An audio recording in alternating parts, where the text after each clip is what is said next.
अमीर जमाते इस्लामी कराची हाफिज नईमुर रहमान ने कहा कि हम इत्तफाक राय पैदा करना चाहते हैं। तहरीक इंसाफ से दरखास्त की है कि हमारी मदद करें। उनका कहना था कि सबके साथ बैठने के लिए तैयार हैं। रहनुमा तहरीक इंसाफ अली जैदी का कहना था कि आज के इजलास में मुश्तरका लाहे अमल तय पाया है।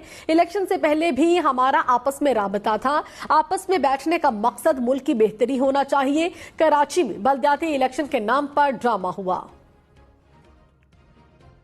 हमारी जो मीटिंग हुई उसमें जो हमारा एक जॉइंट रद्द-ए-अमल जो तय पाया है, एक हम जॉइंट कमेटी बनाएंगे 4 रुकनी, 2 हमारे जमात इस्लामी के भाइयों की तरफ से रुकन होंगे और 2 हमारी तहरीक इंसाफ के होंगे।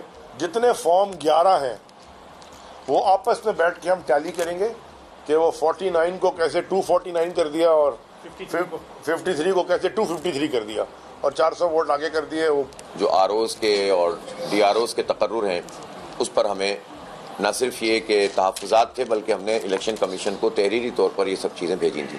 हल्काबंदियाँ जिस तरह की हुई हैं हमें भी शदीद एतराज़ात तहफ़्फ़ुज़ात, लेकिन हमें मालूम था कि इसको बुनियाद बनाकर ये 10 साल भी इलेक्शन नहीं कराएं।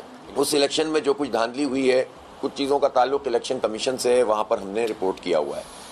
उस पर भी हम एक दूसरे के साथ ताउन करना चाहते हैं, एक्सचेंज ऑफ नोट्स करेंगे इंशाल्लाह।